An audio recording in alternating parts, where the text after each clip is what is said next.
Hello, DBD community.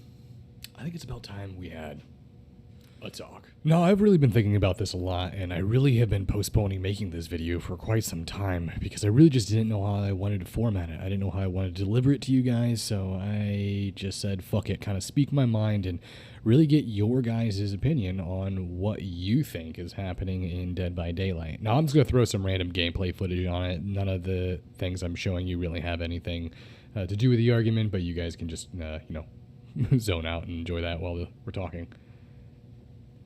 Dead by Daylight is a game that I enjoy, I love, and I have played it for years now. I think I came in sometime right after the release of Pig. It would have been my original start date to the game. Over the years, I've had my stages of burnout where I just can't play the game anymore because I just wasn't having fun or enjoying it at the time.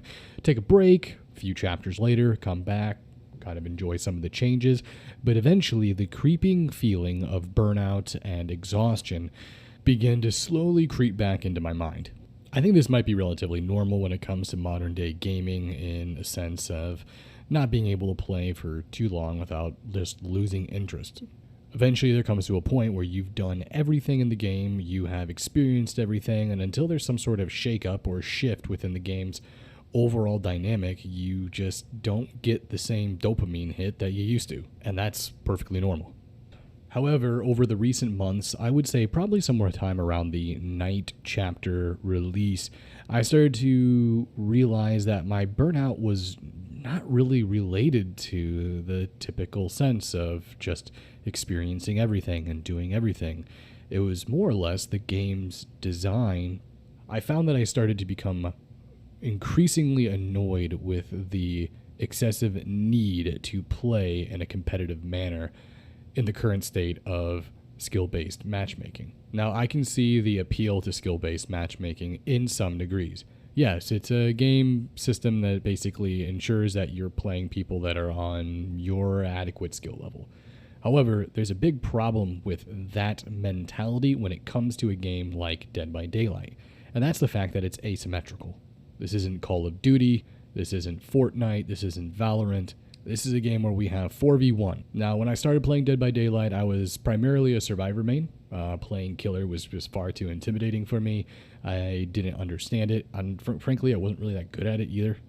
However, once my friends who kind of moved on from the game or did not play it as regularly stopped playing Dead by Daylight, kind of forced me into that killer role, and I eventually grew to enjoy it. I believe it was around the time that the Night did release too that a bunch of those friends did come back to the game and we loaded up and survived with friends. Now granted, obviously there's going to be some rust that you have to dust off every once in a while if you've taken long extended breaks from the game. However, there was something that became immensely obvious as soon as we started playing. I would say somewhere around 10 to 15 matches. Not everyone in our Swift team is at the same skill level. Some of us have over 1,000+ hours, and others just don't care for certain things in the game, like looping. It's just something that they're not entirely good at. They prefer a stealth style of gameplay, and that's how they want to play. You could obviously use the argument get good, but there are some people where they do have a skill ceiling, and they just won't pass it. Either they don't have the mechanical means to do it, or they just simply don't care because it's a game. They don't find the necessity in playing a super competitive style of Dead by Daylight. And what this does is it hurts the Survive with Friends capability of the game. Essentially, hurts the party game portion of Dead by Daylight. If you have varying degrees of skill within your group, then the person with the lowest skill is going to have the worst time, because if there's anyone on the team that even remotely has a high MMR due to just playing the game on a regular basis, then they will ensure that a higher MMR killer is going to come into the game. And that killer is going to have absolutely no remorse, and they will see the weak link in the chain and they will target it. It is not the killer's fault. And as a killer main myself, I honestly can't blame them. Why would you go for the fully healthy gazelle as opposed to the injured lamb? It is just a logical decision from a gameplay standpoint. This has made playing with friends an absolute nightmare, and you pretty much just have to take one on the chin. If you are a competitive player, then this will completely ruin your style of gameplay. And if you're someone who's just trying to have fun and not a very high skill player, then this is going to also ruin your fun because you're just going to get stomped and hooked within the first 30 seconds of every match, and that'll be it. Now, this is the point where we're going to go ahead and just talk about it flat out. I know that there are other content creators out there that have done this already, that honestly, we could be just screaming into the ether at this point, because who knows if behavior will actually listen to any of this? Probably not, but you know what? We care about the game, and this is how we give our feedback, by putting it out there for us to discuss about it, to talk about it. And if you guys really do have a viewpoint on this subject or topic of Dead by Daylight and want Dead by Daylight to move forward and progress into a more healthy game state, then please interact and let's discuss it. Now, I'm not going to go here and we're going to talk about balancing of perks or perk bloat and the amount of powers in the game. The lackluster chapters that we've had, Knight and Skull Merchant in particular, I think are the ones that most people would call out when it comes to this. Or talking about the recent reworks, the Sadako rework, everyone currently at the moment talking about her extremely broken playstyle with the Condemned. I think all of those topics deserve a completely different video, and we can probably talk about that and break it down in a different video. But this, I think I just want to currently discuss the state of Dead by Daylight in its current fashion. And my pitch here is I really do believe that they need to make a separation between competitive gameplay and party game style. Now, just saying that is no easy feat. Obviously, you can say, yeah, just add this into the game, but you have to think about the implications, the possible repercussions of any decision that you add into a game like this. What is it going to do to the ecosystem? What is it going to do to the quality of life? I think the biggest counter argument to this is everyone stating about the queue times. How long is it going to take you to get into a game if you do split the group? As Dead by Daylight is a niche community. However, I do believe it does have a healthy player base to implement this correctly. So that's what we're going to talk about. How would you implement this? How would you implement a competitive and a quick play party game style into Dead by Daylight without causing the death of the game, essentially? I'm going to go ahead and I'm going to throw out my opinions. You guys can put your opinions in the comment below, and let's have a friendly, healthy discussion about this. Let's not bicker. Let's not try to do a whole survivor-sided, killer-sided thing, because that argument is just, it gets out of hand. I think people start taking it way too personally, so let's just focus on just this concept of a competitive ranked play and a quick play. I think quick play would just be simply exactly how it is. Just play the game. You just hit quick play. You go into a lobby and there is no skill-based matchmaking. You just find a quick game. There's essentially no restrictions. It is the wild, wild west of Dead by Daylight. I think that would be the easiest way of doing it. Now for the difficult one, the competitive mode. How would it look like? What would we do with it? I think the best way to do this would be to implement a veto system with the game. Survivors would roll in and they individually would get to veto one perk out of the killer perk list. The killer would be able to veto 4 perks. Obviously, we need to make it fair. If it's going to have a competitive mode, you need to have it balanced. This would be a good way to implement a way to block certain perks that are just currently either considered meta or broken. I'm sure there are plenty of perks that if a Swift team was able to communicate and talk about it, that they would want to eliminate the possibility of going against. Maybe it is a perk that particularly harms their playstyle. Maybe it's a meta perk they're just tired of seeing. Regardless of what it is, this way you can block off certain perks. Killer would be able to do the same thing. Obviously, he wouldn't want to see made for this every single competitive game, so that would be a good way to eliminate meta perks. Second, you could eliminate map offerings from competitive mode. Map offerings can't be used. That way, if there is any exploits that are discovered within any certain maps, you can just essentially get rid of them. I think this way of having a controlled tournament style of gameplay would be the best way to turn the game competitive, because behavior really does seem to be kind of lost, whether they want it to be a party game, whether they want it to be a competitive game. It's sort of in this limbo where it's kind of stuck between the two of them, and I really do think they need to separate those two sides for the health of the game. And there's a bunch of different things that you could do with that on the competitive side.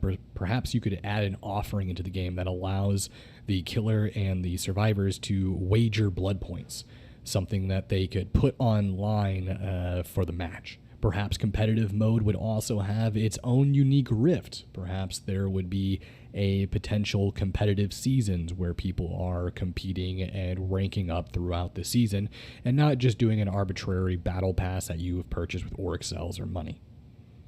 And like I said, these are all of my opinions. There's other ways you could do this. Instead of vetoing perks, you could also veto maybe killer selection. Make killer selection where it has to be random. Obviously, survivors, it doesn't really matter what survivor they play, but I do think that having the ability to veto certain builds and certain play styles would be healthy for if not a necessity for competitive game style. Whether we like it or not, we are on a crash course to a massive perk overload where eventually we're going to have 500 plus perks in the game. There'll be so many different combinations that either behavior will be forced to nerf every perk into such a minimal effect to your character that it just doesn't matter what you pick, or perks will become so insanely powerful because of the combinations that are available. And I think we want to avoid that. I think that is definitely what most players would not want. That is where my point of view is coming from. I don't want Dead by Daylight to reach a point where there's a bunch of perks that just essentially do nothing. We are already kind of in that state where there's a bunch of perks that are not utilized or ever used, whether because they don't give you any value, they're extremely situational, for whatever reason. I think having the two different playstyles would allow perks, at least perks coming out and reworks moving forward after its implementation. We could see really wild, crazy, goofy perks that most of us, at least now, would consider broken but fun. Keyword there, fun, which you would see in those quick play modes where you're going to see broken perks and goofy gimmicks, builds that are fun to utilize, but perhaps when you go to the competitive gameplay, you can't rely on that play style 100% of the time unless somebody is going to eliminate those options. And this is just a future prediction of mine. If they do not go this route and we do not get separate game modes and they continue going the path they are going, I do foresee them taking perks and changing them in the future to become categorized. And what I mean by that is I do believe they are going to force us into a particular perk build. Let me explain. I can see them splitting perks up into categories: survival, generator speed, altruism. You see what I'm saying? And I could see them making you pick one perk per slot. So if you had a survival perk open, you can only choose the survival perks. If you had a generator perk open, you can only choose the generator perks. If you had an altruism or a malicious, you'd have to choose from a specific design category. The best way I can try to make an analogy for this is, remember back in original Overwatch when you could essentially have 4 tanks on the same team and there was a 4-tank meta? Well, that's kind of where we're at with perks in Dead by Daylight. There is no restrictions. You can put any 4 of them together in any order you want and you're fine. However, look at Overwatch now. You can't do 4 tanks on one team anymore. They limit to 1 tank per team because they have now categorized those classes into, how many can actually go on a team. I could see them doing that with perks. And if they do that, it will kill the game. It will 100% kill the game because you will not get any fun builds anymore. You're essentially going to have really awkward, wonky builds, or a build that is just all relying on one perk. I think they are scared of synergy. I think they are scared of getting wild builds, which is why most of the perks that seem to come out are kind of minimally affecting the game. They minimally affect anything in the match. Obviously, there are exceptions there. Made for This is crazy good. I think perks like Nowhere to Hide, Night Chapter were really good. But there are a lot of perks that are just bad. They're just bad. A waste of design, time, and resources.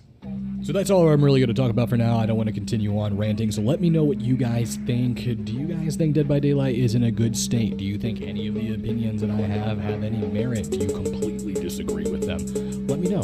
Comments down below. Be sure to like and subscribe, and I am streaming on Twitch, so if you guys want to come and talk to me live, especially about when it comes to Dead by Daylight, I will be there, and I look forward to chatting with you guys. Till the next one, see y'all later.